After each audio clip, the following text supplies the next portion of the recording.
Congo to telema to lobela mboka Ole to suwa ko bimbisa na poasa. Ba député to votaki bazo salarien.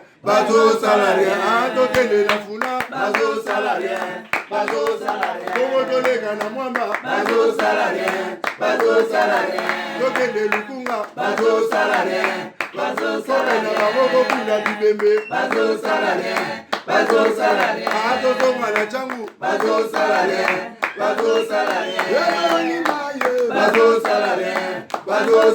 Alakola ni molili bazo salarien. Kulu ne paye bazo salarien. Alakola ni mama bazo salarien. Ekola ni wape bazo salarien. Tosuwa Paul topesi bino mbote lelo eza koyinda na Kinshasa ba rimere ya lokutana ya solo ezali ebele. Ndeko na ngai Israël Mutombo, confrère journaliste lokola Tosuwa Paul, aza présentateur émission Bosolo na politique, balikaye na ko interpeller ko kangaye. Il semblerait par rapport ya ba propos atenaki lobi na émission na ye mais alors to senga peke ba konzi il faut supporter pe mamususu. Il y a des histoires que boyoki bo senga peke no bokanga mutute. Bobenge mbebe na téléphone que noko bilo beta ki wana ya ezape na bien te pona boy. Ko interpeller c'est pas mauvais. Ezape na mabeti. Mais ils n'arrivent pas à être journalistes. Ils sont takete. Parce qu'il y a des politiciens qui volent, qui détournent, qui tuent le peuple congolais. On a beaucoup rapidement. Mais les journalistes à Betty Biloko, pouf, bakangi. On a peine des amabe.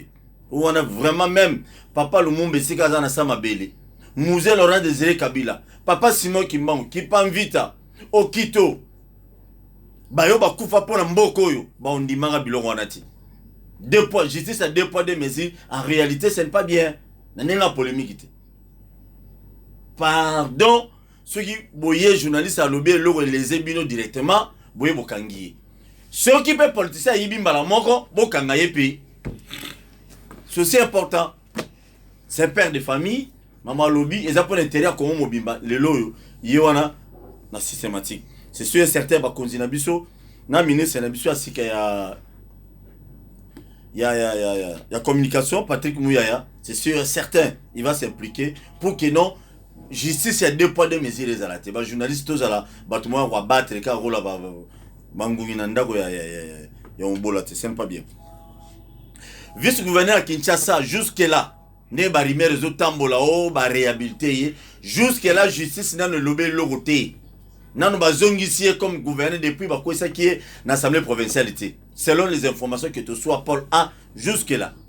Tout ça, quand on a une émission déjà à 16h, quand on a jeudi, n'a nous pas réhabilité était comme vice-gouverneur. Non. Azara bon Libanais, nous 100 mètres. Azara nous 100 mètres dans le gouvernement provincial. Si une fois on sort la démarche pour être non, la démarche administrative, pour être non, Azon comme député provincial, tout national, wana et la première, na ville, Pendazati. Azara Pinate, Ngobilana, Batumususu, tout ça, Bazo Boulé, n'a eu qu'on remplacer. Merci. Les autres sont bêta bila ngobila.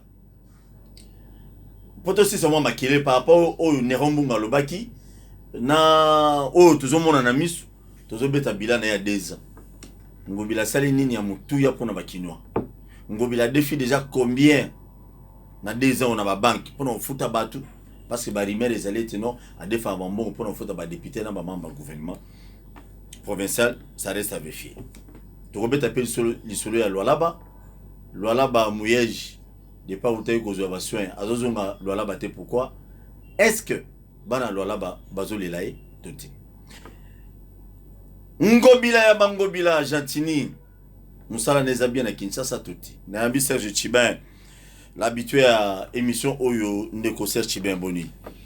Mbote mwana mboka, mbote na bayino so Rolanda biso, na Bazolanda biso. Moninga na ngai. Israël Mutombo mbote. Parce que c'est un résistant. Naibisa ki yoke mboke koufi. IDP c'est même biso pensée unique. Est-ce qu'IDP c'est des kangissiers? S'il vous plaît. Quoi la allégation on a été. S'il vous plaît. Ils ont IDP. Où est le régime à IDPS? Régime à Kabila qui régime à PPRD. Ce pas ça il faut PPRD à Salibou. Où est comme régime à IDPS? Beta Bilo to qui ne manque papa. Bilo est le belé. Ça ne sert à rien. Na moni loko ma bête Israël Mutombo lobby. namoni loko mwa mabete nous toujours senga bo relâcher botika kosala acharnement contre les journalistes Namboko ba finga Kabila ba ministre Kabila toka te o ministre te akangisi mutu o lelo ba journaliste mususu bazo vivre na clandestinité Peter Tenaza wapi ba Elizodia certains journalistes vivent dans la clandestinité lelo ezali soni en plein 21e siècle après alternance pacifique na bato ba yemba kanze bo état de droit baba ki liberté d'expression kozala liberté d'expression comme une poche lelo calamité poche ko toboka soko fungoli monoko boye mame mais ba résistant ko lembate parce que bato ba nyon kwa bato ba kufa pour que liberté d'expression et chama na mboka oyo pour que journaliste a loba oya koki koloba pour que politicien a loba oya koki koloba donc nous demandons la libération d'Israël Mutombo c'est un journaliste à Salam Salalaye. Ceux qui vont monier ma camoya à l'obé dans le Kouta, amenez des preuves. Vous avez aussi des journalistes. Hein? Bon, peut savoir ma preuve, qu'on compte de rien. Même en arrestation, tout ça arbitraire, bon, fan naton, on va honnête mouyibi. Et ça n'a pas à mon côté. Ça fait la honte. Il y a Moussala Labino, ça fait la honte. Il y a Mokanabiso Lelo. Très bien. Mais tout ça a été un moment à Bino P. Mon autre traqué, bah, journaliste sérieusement. Hein? Mike Mkeba et Bazoné c'est belé wando quelque peu bolo na régime na bino. Mais na tenu hein. Makamu Mike Mkeba lobana o Israël mutombo lobi e kokani. Très bien, merci. Merci beaucoup. Quand on est lobby, ça ne vaut pas la peine ya kokanga ba journaliste. So banu kokanga ba journaliste. Bo kanga pe bato bazo yiba pe mbongo école te. IGF fazo pe ça ba rapport à bato on dit ba kanga ba muti. Merci. Israël mutombo toujours partager ba passionner nous ensemble et surtout tu es un père de famille. Le bêtis du solo est colomé, ok, maintenant tu évites fractionner ma canili et pindate. Là, c'est ce temps on va libérer, tout le temps on va avocat. Oyo, ma conduit y a une personne à battre nous batindi, na avocat n'est moko, ba web c'est pourquoi bakangi. Mais, boutique à paix, journaliste, tout le bel paix, tata mo conduit ma camobino au le bel Haïti. Il y a des histoires qu'on dénonce à la télé, des fois bino, ma collaborateur moussous bo web ça est face à face. Je vois biloko dit. Serge Tchibin, vous allez charger d'études dans la ville à Kinshasa, notre tête de ville. On a cabinet à gouverneur, expliquer bisona na tikelo mo taibele, obeta biloko mekeba mitonezali. Avant na tout non ba bilan. To banana bilan ngobila pendant 2 ans. Serge Tchibin à la franc. Ba kinoana ba kinoise ba lobby boy. Mingi bana banga moyo. Banga moyo ba jeune banga moyo ba lobby ke gouverneur à ville à Kinshasa azotambola trop. Ba sorti à Keibo à sa l'interview à qui activité à ta mouké moi mouké à sa l'interview abimi boya lobby abimi banzela nyonso na nyonso ya sala ki avant to kota mama bila a commencé un spectacle trop que musala parce que musala ngo eza ko avancer te Tchibin beta biloko ya Paul Toussoua beta biloko bato bazo zela biloko na ndako na koyebisa bato bazala calme bana banga moyo bana banga moyo kutu nyonso te na yebika un groupe ya ba jeunes ya bana banga moyo sont instrumentalisés par le vice-gouverneur le plus incompétent de la République honoré pour ba Touchaka Gentini Ngobila et loko liboso beta biloko Gentini Ngobila c'est un gouverneur c'est un gouverneur qui ne parle pas beaucoup azali muto misala na yende zo loba la place à Maloba il parle pas beaucoup asa ka pe interview pour ma te certes dans cadre musala na ye tant ozo kita kotala banzela ozo kita kotala misala oya c'est tout à fait normal que ba caméra ya ba doit filmer lelo na ba kina kokota na ba polémique mo inutilité na lingi na ça ba kinois parce que quand je parle du bilan ya gouverneur Gentini Ngobila bilan on est un bilan matériel au ba bon na boye na bilan immatériel parce que il a redynamisé certaines structures. Il y a vu la Kinshasa. Oh, ils allaient qui partaient. Socle. Il y a. Moi, mon solo, ils ont côté à l'élo. Oh, ils ont défendu la banque. Gentini Ngobila, quand il arrive, d'ailleurs, ça va offrir Zouana Kangarango. Kinshasa, ils allaient qui na bonbonne. Ville à Kinshasa. Oh. Tous ils ont soins intensifs. Kinshasa. Beta biloko ibaniko ya. Ngobila kuti ville à Kinshasa. Surtout un aspect financier. Yala, mon solo. avec une dette de plus de 67 millions de dollars. Ba compte ya banque ya ville, ou ils ont une banque commerciale nyonso a au monde na ville à Kinshasa. Ba kanga. Et pas nan. Gilles. Ba banque wana. Parce que la ville s'était endettée, ba futa nyongote. Ba bloquer ba compte ba DG ka ba service nyonso kota na mongo. Tango mo solo les okota, les okota mbala moko na li futi nyongo ya ville. Donc ba toi na ba sala pina ma beko. Ça c'est un. À côté ville à Kinshasa, les agents et cadres de l'administration publique, ils ont 36 mois impayés. 36 mois impayés. Non, tu as évolué. 36 mois impayés. Agents et cadres de l'administration publique, 36 mois impayés. Et j'entends que la ville sur le plan de la route, nyonso biloko fanda nzele beba tout enclavement à ville Kinshasa à Koutinine service net ya Raskin aucun engin ya ville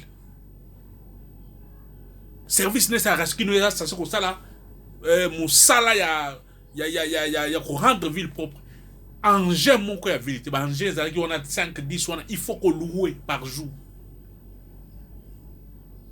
aïe le gouvernement est en place. Le programme du gouvernement va tracer ma priorité. Certes, ville, il y a qui sont ali province, monko, ville province, où ils ont la capacité à mboka mususu. En termes de dimension à taille, le gouvernement a tracé ma priorité. Ma priorité, on a tracé en gros d'abord. On a redynamiser. Axe Liboso, redynamisation. La restructuration de service à l'État. Entre autres, DGRK, Raskin, Régie à publicité. Ils ont qui commission. À commission de régie, ils ont comme solo lelo. Et puis tous les services.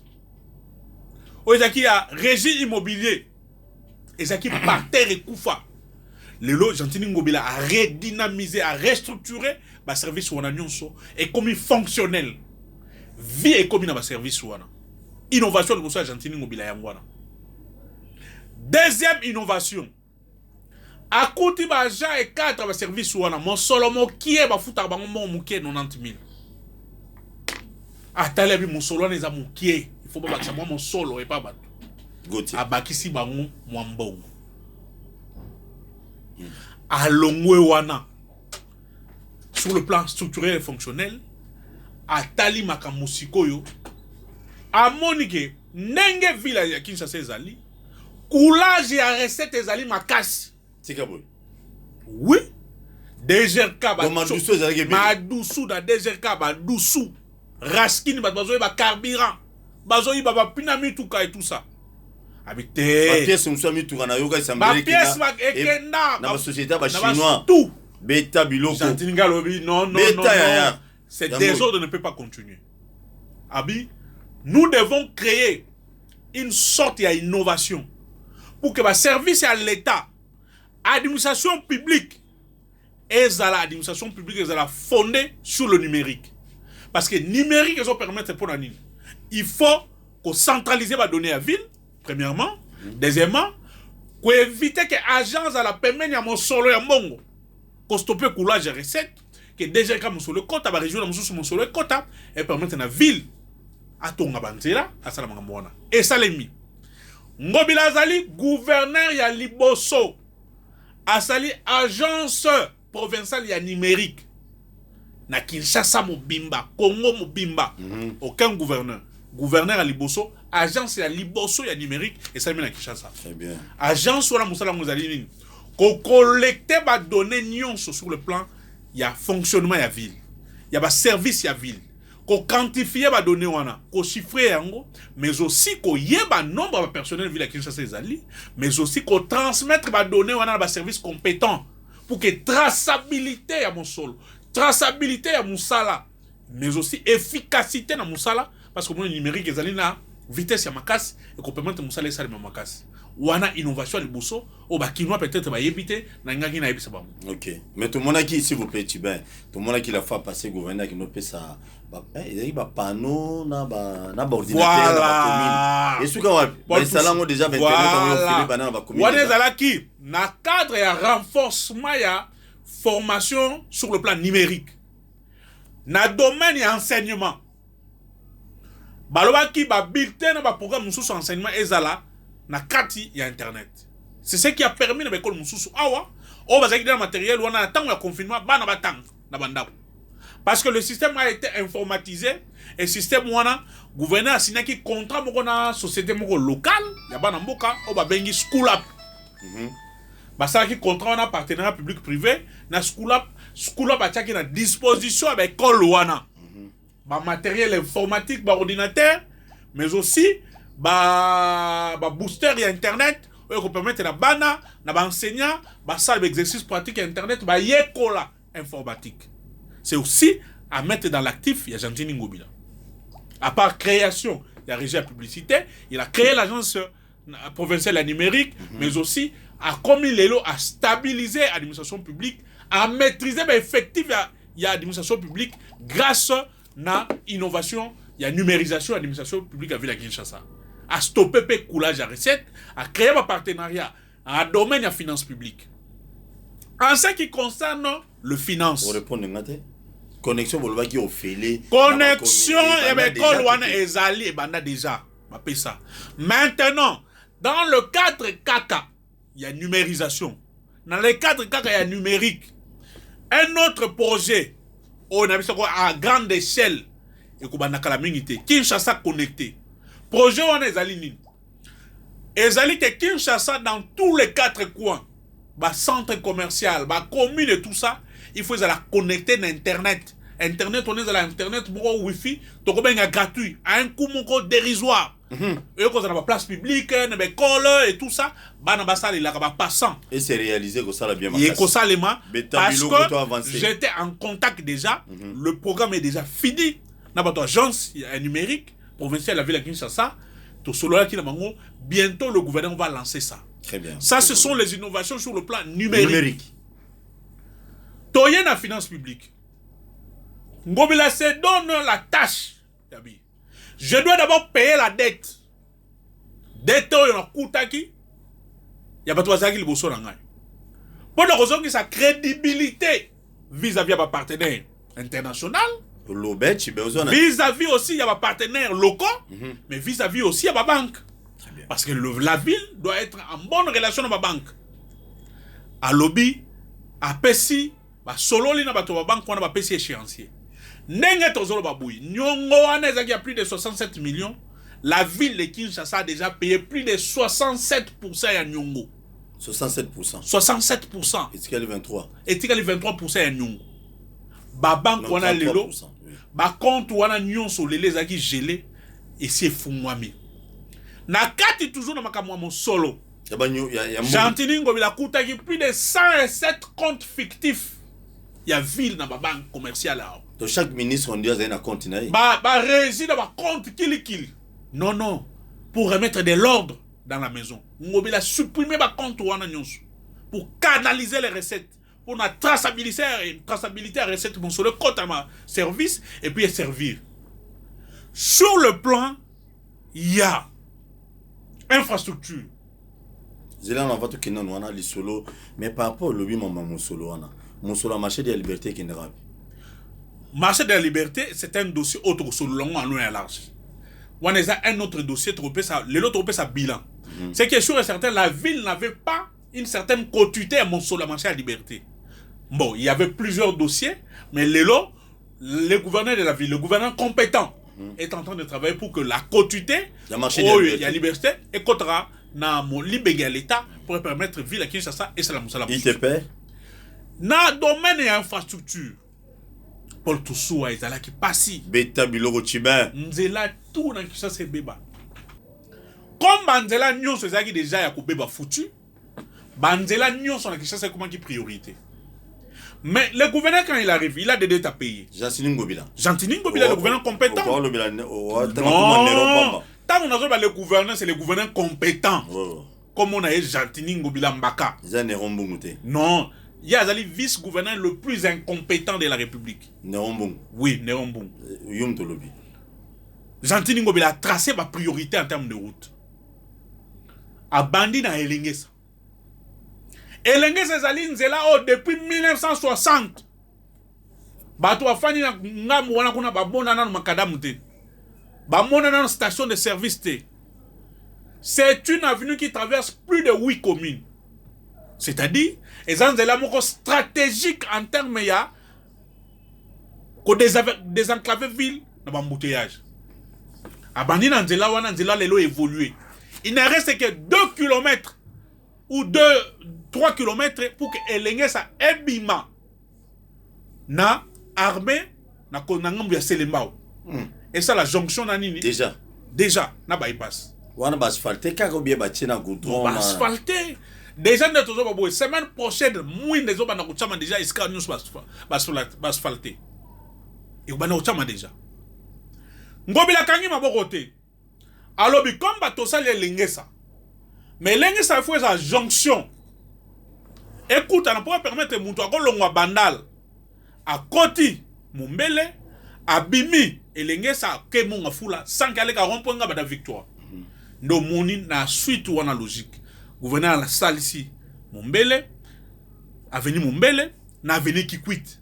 Pour ba venir misa to kutana et puis Kikwit ko bima na avenue Ngiringiri pour bima na bandalungu. Ça c'est le plus grand projet qu'aucun gouverneur ville à Kinshasa a salisa. Attends Kimbuta. Gouverneur mon côté. Kimbuta l'autre ngoutou. Nabi, ouan eza plan moko stratégique pour n'embouteillage ici là. Na kolo mangirinyo, na kolo bandal, na legi na victoire te, mais na comme la masina. Tibin. Avant continuer. Mais na comme la monga foule. Avant continuer Tibin. Na bila, maman banzela. Ba kino ba lobi pour la nité gouverneur à ville à Kinshasa Jantini Ngobila ba moni kana volonté. Pourquoi pas abana abandero le lengesa, assisina le lengesa et payer zonzela mususu. Parce que monsieur Zobanda, ils ont souvent nzela. Bon, non. Bien Paul tout soit mon tout déjà madame, ça va kino boui. D'ailleurs, dans cette vision éclairée, il y a Jantini Ngobila. Au moins il tang abandi lengesa. Babandi Kikwit, babandi Mumbele. En ce moment, nous sommes en train de faire le mission. Bah effort nion sur la ville à Kinshasa, bah effort nion sur le gouverneur compétent, ils ont accès à 4 avenues. Yaminene. Elengesa, Mumbele, De la Paix, na Kikwit. OK. Voilà, parce que mon solo pèse ça la défend. Jantini Ngobila mi pèse qui devoir yako defa lisusu nyongote. O ezo kota on ba sala. Ya ngonde bazo sala la musala. Ba kino faut pas comprendre. So Mais tabilo. So ki bazo mona moi misala mususu so ou mais là c'est parce que le gouverneur ne veut pas que zoba nyongo lisusu ba kisaba nyongo likolo nyongo. Les routes qui sont construites dans la ville de Kinshasa se font sur base de recettes propres à la ville. Objectif sur le plan financier, Jantini Ngobila mi pesa ya mwana. Il y a un ceux qui le 4 grandes routes et Sili voilà maintenant le gouverneur va changer l'axe. Axe prioritaire à Banzela et Kolongwa Boye au Kenena Tcham. Parce que ceux qui vont dire on va attaquer l'avenue Bongolo. Oh, c'est un projet gouvernement national. Ville et Zuango. Ville et Kozouango de récupérer Ango. Parce que il faut un investissement. Gouvernement national, il fallait payer ça dans la ville. Bazo qui change à Kotonsanzelana et Simbati. Bako Banela Sikoyo, Bongolo, Kimwenza, Badara, Njili Brasserie, Nanzoko. 4 avenues encore. Oya Minene. Le gouvernement compétent a coupé ça va dévolu naie, to a coupé ça ningi ça va mandaba travaux. Parce que ce sont des avenues aussi stratégiques. Ponanin, tozo qui va recommandation belé ba kinoa. Babin, ko bongi sa mombe les ali bien, ko bongi sa Kikwit les ali bien. Mais Kinshasa il faut elia. Kinshasa elia kana ba route secondaire. Ya omoni Ngobila tie accent na Njili Brasserie. A tie accent na Badara Nzoko.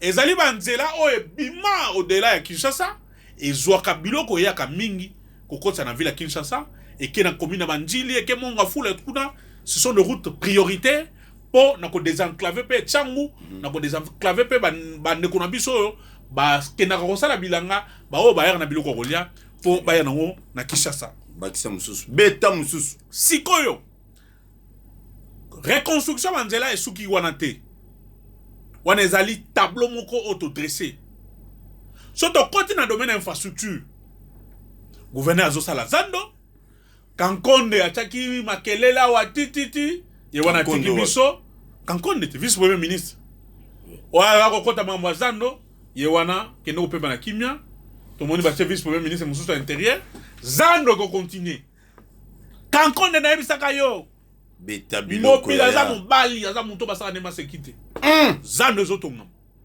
wana kozala bijou cadeau du gouverneur de la ville et pas bakino et bosso etongamite babuki déjà zando tokenaki na zando babuki toyaki na yo na DG Bopili moniki zando ebukami ne to ba boy bazolongola ne bosoto wana pour que ba travaux bel et bien eba no beta biloko deuxièmement kazando evanda ngobila lobby akusuka na zando te po ba kino mususu no aba na bazando mususu ba travaux ya zando ya type que c'est bandaki les autres bon ba état le gouvernement a donné l'ordre que va accélérer en haut type K doit être inauguré na mois de mai fin mai ba inaugurer marché type K na marché ya nini ya Matadi Kibala.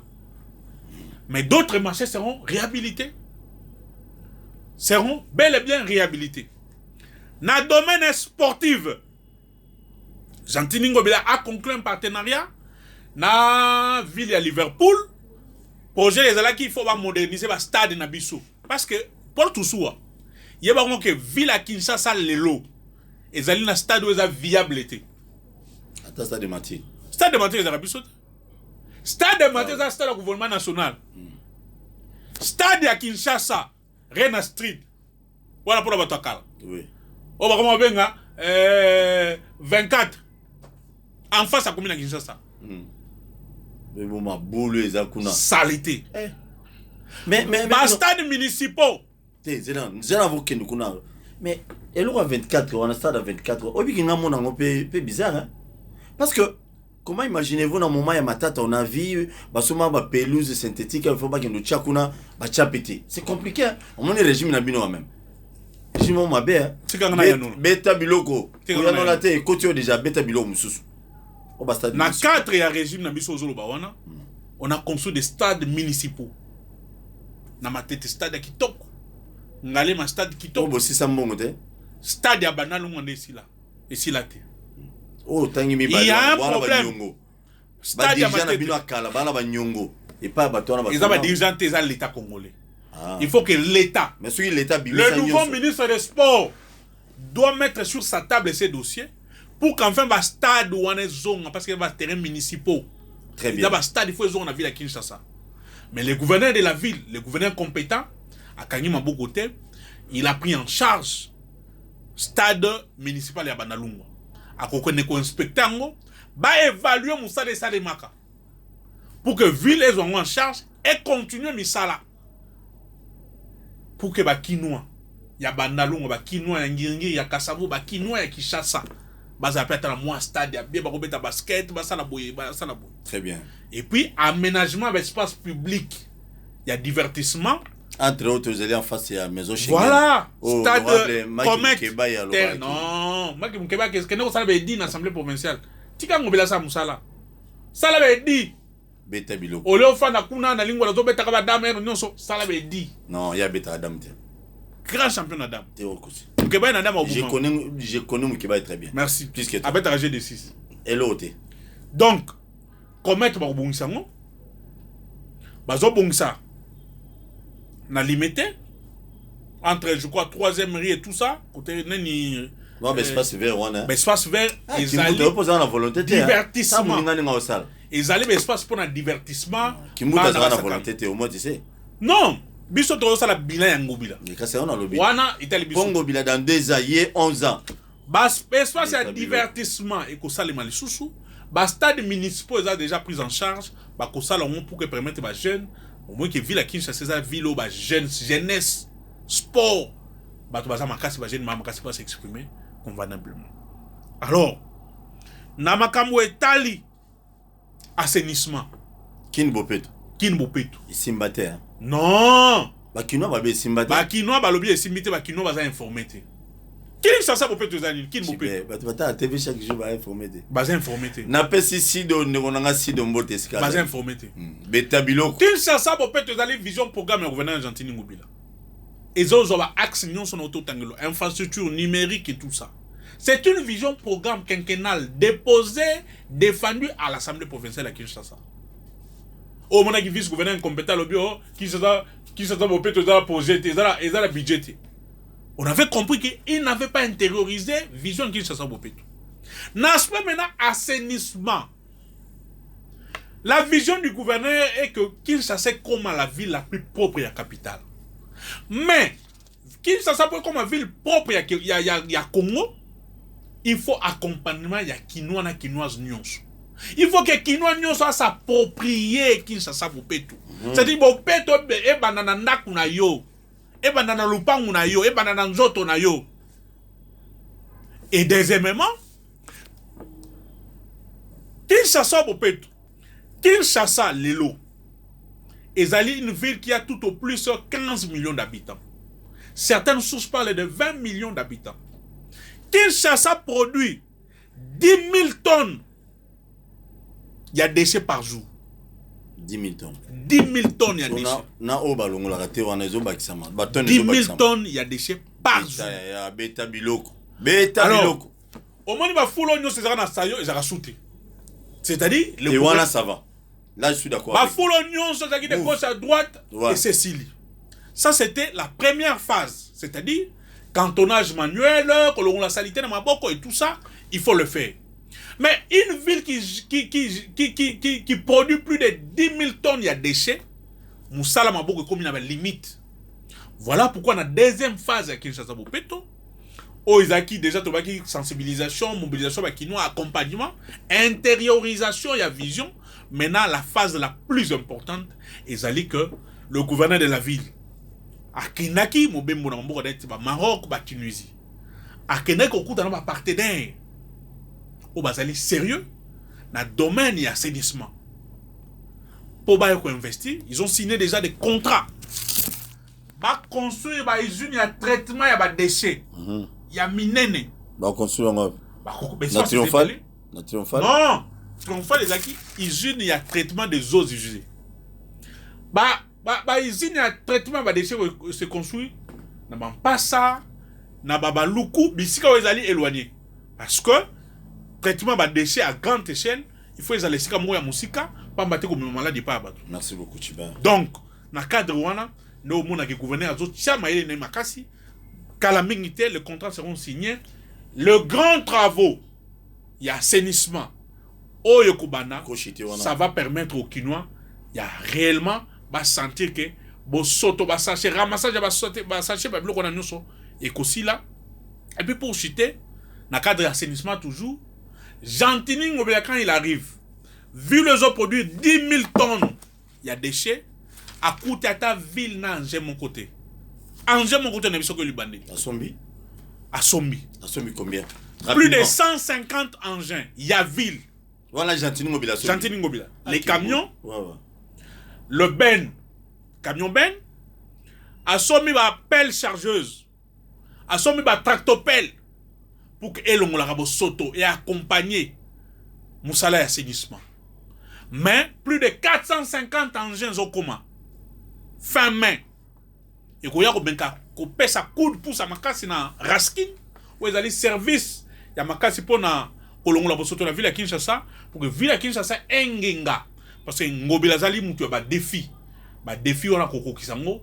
Je demande aux Kinois de faire confiance en Ngobila. Ceux qui kalatozaki na moutou net Ngobila. Mais vu la Kinshasa, ils ont banzela makasi. Très bien. Banzela ya makasi, ils ont relé 10 communes, 20 communes, et les gars, ils ont la kitoko. Merci, merci beaucoup, Chiba. Mais, alors, mon corps, il y a qui ne peut pas te nazo, il y a un qui peut pas te nazo. T'as la jeune fille aux Hollandais, tu sois Paul Siko, na Serge Chiba na plan. Aux ala propre na balabala, unika kete teli.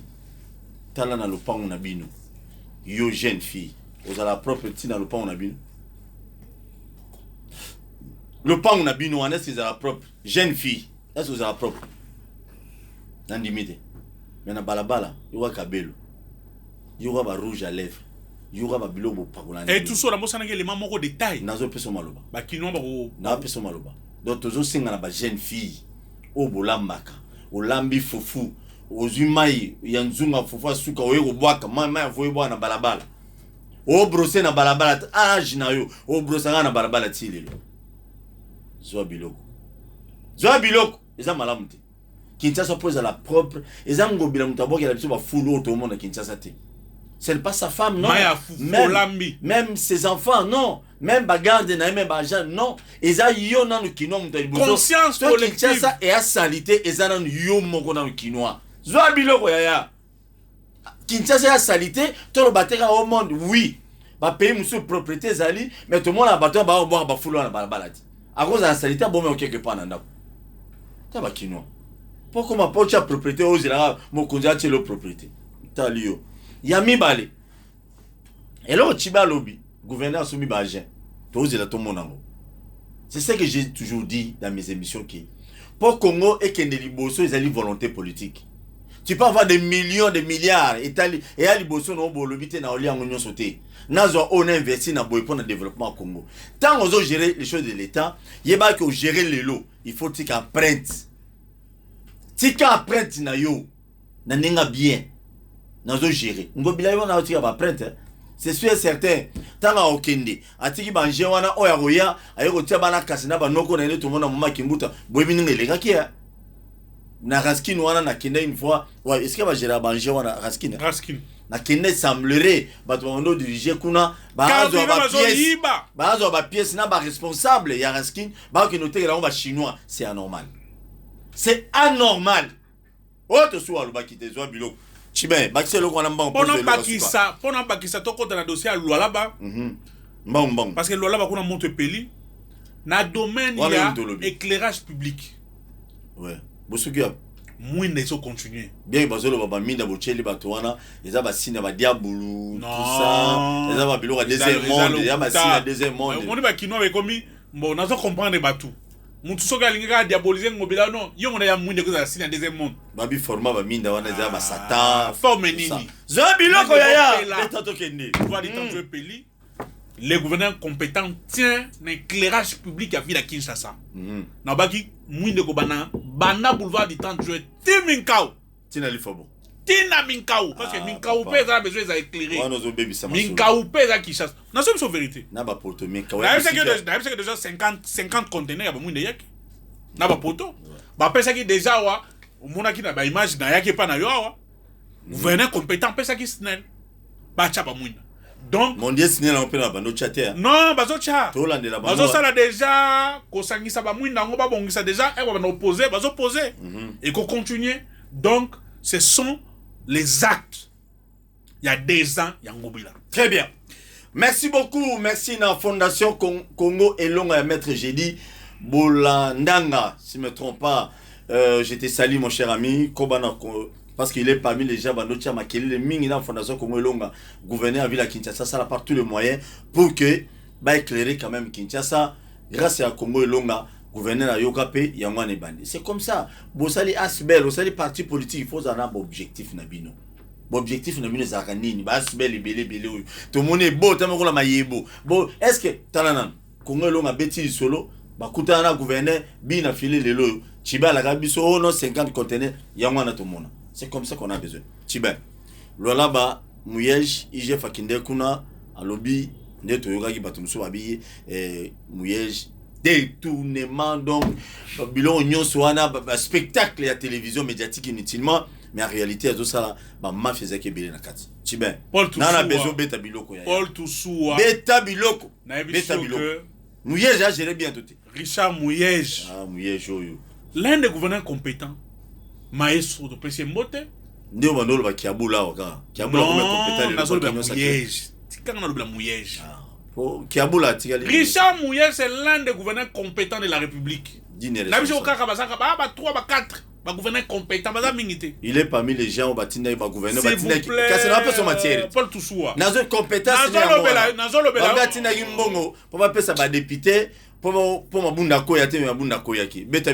ce sont de fausses informations. Beta Ils allaient qui va ternir l'image à Richard Mouyej. Ok, ça faux. Richard Mouyej a été diabolisé. Par qui? Par certaines personnes qui avaient des arrière-pensées nuisibles. Entre autres, Visnaï. Entre autres, vice nae Fifi Masuka. Na batu mususu mutema mabe. Et union sacrée. Babi Mouyej faut alongwa. Ayaka on a Kinshasa, s'il vous plaît, pour le souhaiter, on a développé. Bah invité Richard Mouyej na Kinshasa. IG fait ça depuis plus de 8 tours dans Lualaba. Pas de comptes fictifs. Pas de détournement de Yambongo. IGF à Lavaki Mouyej. Malade des joies qui a trouvé plusieurs fois. Babo il coupé ses autorisations. Mouyej était mourant. Ti ba il coupé ses autorisations na tanga suka. Ba tien avion aki afuduza azaki inconscient miye bate. Nzamba azaka nzambe ya mawa. Richard Mouyej est rentré vivant. To komisi nzambe ona azana Kinshasa. Akena okuta na ba konze IGF. Balobi, il n'a pas de problème. Il est clean. Net ba yankamba. Bilolo banozo basolo. Nayebisio. Ozolo ba on toi na TVT. Ozo mettre biloko wa papa. Richard Mouyej. Éviter le kuta. Richard Mouyej aza clean. Net ma yankamba. OK. Mayakamba. Mayakamba pembe aza clean. Aza na salité. Mayakamba za pembe. En termes de gestion, tant on a pembe par rapport ya kibo santu. Kitoko beta biloko ya wa libre. Azali pembe. Sozo kosaka yo solo ba vérité. Na yebisio ke Richard Mouyej azali pembe. Azali na salité te na maboko na ye. IGF coûte zu engagement. Ya pour accompagner ye ba former ba renforcement capacité na les finances publiques dans babilo comme sous bateau bazana lolaba pour que mobilisation à recette et mata. Richard Mouyej a concrétisé vision na ya modernisation en outrance. Ya province ya lolaba. Mais tant que Richard Mouyej azonyawa monte peli na lolaba. Au monde soki mutu alinga géré par défi. Olingo sala makampo la ki sabatu. Alors que ozana makili à gestion dans d'autres côtés, on peut commettre des erreurs gravissimes. Fifi Masuka bomi lolaba. Natangwa muke kaka, Richard Mouyej asal na Afrique du Sud awa. Nazobi sayo, Fifi Masuka tika liko signé 2 contrats ou 3 contrats. Beta biloko. Contrat moko ya 67 millions de dollars. 67 ngana akomaka. Moko ya 19 millions de dollars. Ouais. Mususu ya 49 millions de dollars. Mais ya pas sina mawa. Beta yaya. Ba signé ba contrat pour la modernisation ya nzela moko kenati na ferme na ye. Ba tia ngo mwinda ba lampadaire, ba tia makadam. C'est une bonne chose. Mais ba contrat wana ezali ba contrat esalemi de gré à gré. Passation de marché, les normes. O etali passation de marché esalemi te. Voilà Fifi Masuka. Fifi Masuka. Beta yaya. Mon BBC. Nazo bisayo. Fifi Masuka. Fifi Masuka BBC. Azui ba contrat wana pesi société moko soki Invest Congo. Basala ba nzela ba tena mwinda. Ba million. Ba million. 67 millions. 17 millions. 49 millions. Passation de marché zali. Wana Fifi Masuka. Degré à gré. Fifi Masuka. Beta biloko. Degré à gré. Beta yaya rapidement. Ba montant wana ya mbongo wana esengeli boye. La procédure veut que vice-gouverneur intérim ezali circonscrit. Ce qui en matière wana yé, il faut qu'on convoque conseil des ministres. Ce qui conseil des ministres c'est Salemi. Ah, il faut signer contrat. À bon uniforme, ça la cahier de charges, ça la feuille de route. Nyon sonne salemate. Fifi Masuka boyango. Aboyi. Aboyi. Voilà, c'est selon yo ou bien selon Fifi Masuka. Selon les informations que nous avons. Très bien. Il y a ça. Beta biloko yaya, beta. Passation de marché qualité. Fifi Masuka. Les dossiers oyo basali ya construction banzela na ba mwinda wana. Passation de marché qualité. Cahier de charges qualité. Basali kaka protocole d'accord, contrat qualité. Wana Fifi Masuka. Fifi Masuka qualité et puis eloko ya mawa. Ya suka. Les ministres sectoriels qui sont censés prendre connaissance. Ya banzela ba kosala na ba mwinda ba kocha. Eloko mo qualité. Mais yoka biloko asuka. Beta ya. Vertige. Beta biloko. Fifi Masuka sali nini? Kongo ba million. Projet à 100 jours bis. Mon projet à 100 jours, biso quand c'est la prison. Yango ça bien dans là-bas. Nandel. Mwina moko. Mwina bato ça ba lampadaire. Mwina moko so somme yango belé. Ba ko te ko na $2,500. Fifi Masuka sali surfacturation. Surfacturation pour tout soit. Mwina reçoit na $2,000. Ya tia on a 6,800. Beta ya wa libre. Beta biloko. $6,800. 6,800. Au lieu de 2,500. Au lieu de 2,500, 2,700, 6,800. Surfacturation, il y a des documents financiers. C'est très grave. Assemblée provinciale, là-bas, et il y a des gens de côté. Bon, balobini. Assemblée provinciale. Il y a un autre qui est député provinciaux. Va se saisir du dossier. IGF. Il y a des députés provinciaux. Il y a Kinshasa. Va se saisir. Et puis, ma vice va monter ma mère. Ou bien ma vice va l'inga titulaire. Mais son tel pena Fifi Masuka makamo nyo so moyeza sale la ye.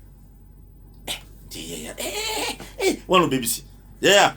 Faut beta biloko wana bien. Lobi Fifi Masuka makamo nyo so o moyeza sale la. Asele. Mais na monsieur, est-ce que yo mona déjà vice gouverneur zalana na efandeli na esale ya malamu. Neti oyo Fifi Masuka zo pas moyeza. Intérim. Et puis on a besoin que ma vice va monter maman bé. So moni mamu Fifi Masuka sali za mamu nero mu wasali. Beta ya mono. Monter maman bé. Bana banga moyo, ye wana beta. Monter maman bé contre ba titulaire. Fifi Masuka so gouverneur accueilli mouyeza ke mission. Intérim est toujours na Fifi Masuka. Et pas ministre professeur. Même ministre no ba gouverneur ba Congo wa. A tout monde soit voyager na ça intérim. Ministre intérieur. Mais yo mouyeza tikalo ba intérim. Article la province sont gérés, mais t'as là où tu es province na poto. Bah chanter nous sommes les. On a otinda IGF à zonga kuna. IGF zonga Fifi Masuka.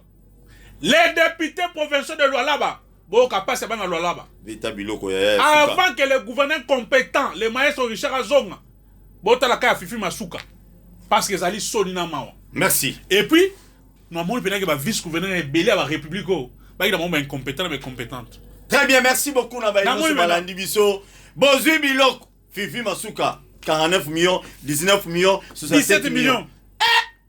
Fifi Masuka, bangate, ba mieux belé boyo moi si. Et puis yoka, un projet wana. Normalement, ils ont un projet de grande envergure. Il fallait une étude de faisabilité sur le plan environnement. C'est ça les points. N'accompagne pas si de mon côté. N'accompagne pas si na otika vraiment vice-gouverneur Masuka, si royo le massima kamoza vrai. Na osenga ke no revoir ba calcul. On moni Congolais zo souffrir. Congolais zo yeba a mon passe. Donc vie sociale à Congolais est médiocre. Lola bana to tiko beta bino bato bukina lola bater. Lola ba oui mbongo ezali hein. Mais ça la bateau, ça la population oignon comme ikemba rappel kuna baza. O bazala ono par jour ba petit. Mettons bateau lola ba bateau ba million boy. Mais ba musu ba ça la VC. Donc RDC combien ba million zo biloko ya. Ah, nena lo beloko moko avant na peso le baboka bwani chiben. Et ça nga y passe à tout moment. Tout le monde a ceux qui autorité moko porter moi mune na beli. Faut pas que nous soigner en Afrique du Sud. À l'époque ils étaient Suisse, na Chine. Non, na Inde. Tu es aux hommes comme Afrique du Sud. C'est par là que je me pose des questions. Comment faut-il ba million au besoin dépasser à comme ba grand politicien ba que nous doit ba soin libanda ya mboka na bo pito minene wana bo futa ba yoka ba monta ba million kaka. Mais pourquoi pas quand on a ba hôpital moko bo pito plutôt moko approprié oyo parce qu'il y a que le politicien ne faut pas ba soin approprié mais non le petit peuple zo bilo parce que ce qui total mama yemoyo on a vu était Longonzo a conflit avec le gouverneur de la ville. Et tel longono bayo, tika bazo biloko. Bayo. Ngai na zotuna. Comment boko ça la part tous les moyens ko bongisa mama ye muté. Mais bobela so bongisa déjà. Contrat na bisa kyo zoya. Zoya wana papa. Et tel longono. Comment il faut kaka ba ministre Abeli, député Abeli fazo ba soe libanda. Pourquoi pas ko zombo union so na bo kotisi ngwa na bo pito na biso comme na ba norme zo biloko. Na ninga malemi. Yami balé. Hôpital du 51, il semblerait conditionnel. Il y a des choses qui ne vont pas. Mais le nouveau ministre, il y a santé, Tala dossier ya hôpital du cinquantenaire. Et puis Paul.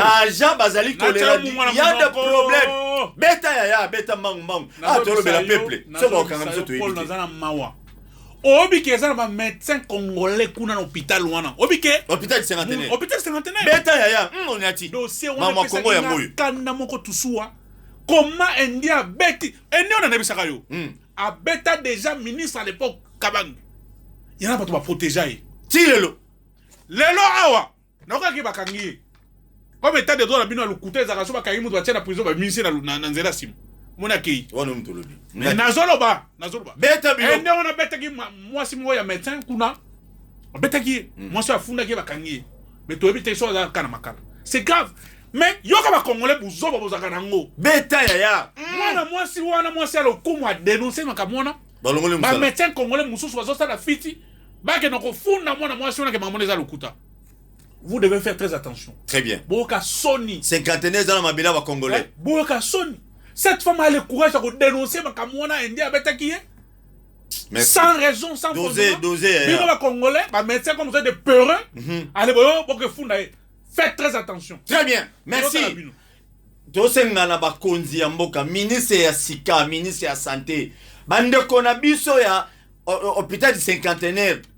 Apparemment, morgue rendez à bien ming. Morgue. Déjà très organisé, structuré. Mais bandeko bazo benga bazo souffrir.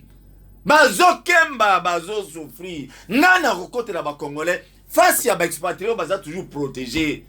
Si on le dit et comme on a acharnement. Outrage du ministre sectoriel.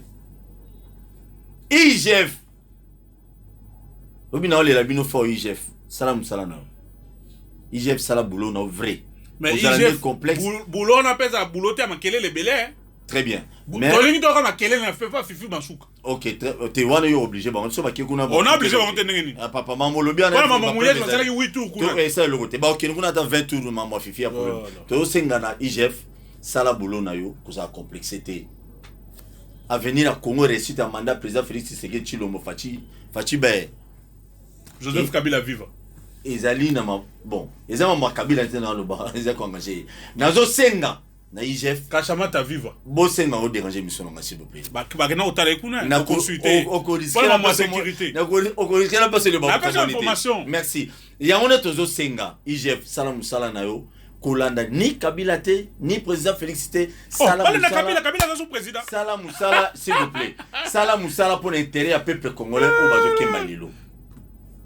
Chibe liloba bokabwani beta bilo. Liloba lika ya bokabwani Paul Tusua. Kabila lingaki mboko makasi. Papa. Nazo cité. Pas nous ça là ba congolais boko. Chibe non, c'est pas sérieux ça. Non, te désannoncer mission. Merci na ba union sur Bolandi mission. Sinon so bengisa na sous. Non mais yo pe oba no. Papa biloko ala bato ba sigana ndako. Tika na lobate. Non. Une minute dans ce la classe politique au Kabila tu sais la biso ba ki union sacrée ba hélicoptère ba do finance.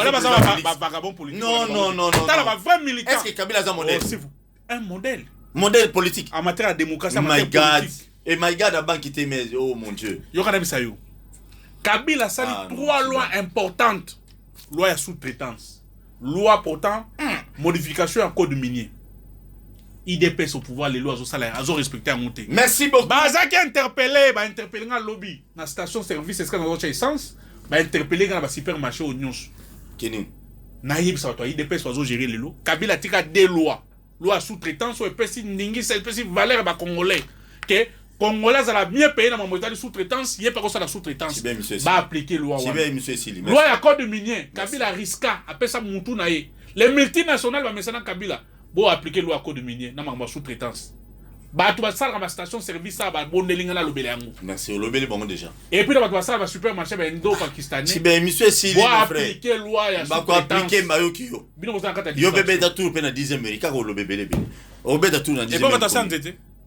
Sous les bois. Non, sous le bois, monsieur Guinéen. Point. Monsieur dans la carte de réflexion, maman la carte à loisir. Baboto Kabila ba soda, ba pesi Kabuya. Baboto Kabila ba pesi Munyang, Moura. Ba on dans la carte wana, on va appliquer la loi Kabila tika. Merci. Ba non, ba zu ba soda pas Kabila ba pesi Munyang. Merci. T'as la sens ya réflexion. Merci beaucoup. Na Kabuya. Merci na ba union sur Bolandi biso, bo s'abonner la chaîne biso. Oui, on présente de condoléances. De mon Christian Bosembe. tous ba ennemi te, tous adversaire politique, tous non à mangeoire, et pas Fachi Béton. Bonne chance. Mais Azad très déçu hein. A Koufeli Ndeko et puis bah pour mettre la ministre Abimite. Na menda kan Kolong. Aye il fallait la vice-ministre parce que ça vous partout aux vice-ministre. Menda kan Kolong. Menda kan Kolong. Bon la lutte continue. Il y a nos vice-ministre. Mon biso to landa kabila pour la poste. Parce que ceux qui to landa Menda kan Kolong abandoze la poste vice-ministre. Vice-ministre. Yo me la zone ba sous. Kan Kolong les sous. Kan Kolong ça veut. Azor ba sous. Très bien. Merci beaucoup. Ils sont là Kabila pour la poste. Parce que ceux qui sont là Kabila pour la poste. Mais les autres n'a pas si papa Molière Mboté. N'a pas si papa Molière Mboté, n'a pas si il y a pas de pétitionnaire hein. Bah toi ça les pétitions 35 députés bah ça les pétitions bah ça mécontent. Bah c'est qui va remanier gouvernement. Bah investir on a remaniement. Tibet. Union sacrée bah Tibet. Merci. Merci Nabino une fois de plus pour s'abonner à la chaîne sur YouTube. Merci Nabino sur Bolinato sur Paul. Le Congo n'appartient pas na IDPS ni na PPRD ni na Lamuka ni na FDC ni na parti bienvenue Lyotanjolité ACDP et ça quoi appartenir na ba Congolais. Ata muto a fazer ana droit ya Lyotanjoli ça la musala malamu hein. Okay. On a RVA. Merci. To ingo parce que yo c'est non pas ça Lyotanjoli. Non, tika Lyotanjoli. Jour anniversaire na na souhaita qui était. Lyotanjoli. Anniversaire de Eleka. Anniversaire Eleka mais nous profiter un peu ces messages. Yo zali parmi ba fidèle au balandi ma teya ya Kabila. Beta biloko wana beti bien. Sala musala kitoko. Ozali muto azali discipliné na vision en Kabila. OK, nous ça Sadari. Non, Sadari baza bato. Merci. Merci beaucoup ton conseil m'appelle la directeur de cabinet ya Mouyej. Bon ça attends. Directeur de cabinet Mouyej numéro Zawana to benga ça la bien. Merci. Te wana comme matolo. Fifi et normal. C'est lui qui travaille à l'hôtel mange à l'hôtel. Merci beaucoup. Merci Nachiba. Merci. Et c'est le gouverneur Gentini Ngobila Mbote. Le suprême Gentini Ngobila Mbote. Napesi Richard Mouyej Mbote. Sans oublier les bulldozers de Tanganyika, Zoé Kabila. Merci beaucoup. Tokutani Zoé Kabila Balingue Kunate. Lobby. Wana yom to lobby hein. Exact engagé yo. 13 aimés na Tanganyika. Yom to lobby. Oh, tika. Lala kongi. Azozo na Tanganyika. Rien papa. Tanganyika transformé. Papa, monsieur Sili. Ah, Maloba Mouké, Moussa Lebele. Okosi. Voilà logique na biso. Papa, monsieur Sili. Na Congo to telema to lobela mboka eh. Wole to suwa ko bimisa na poasa. Ah!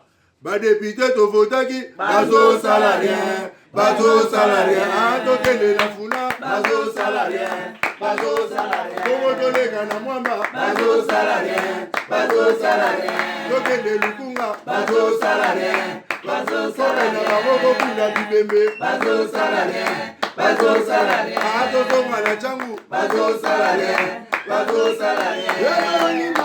Bazo salarien.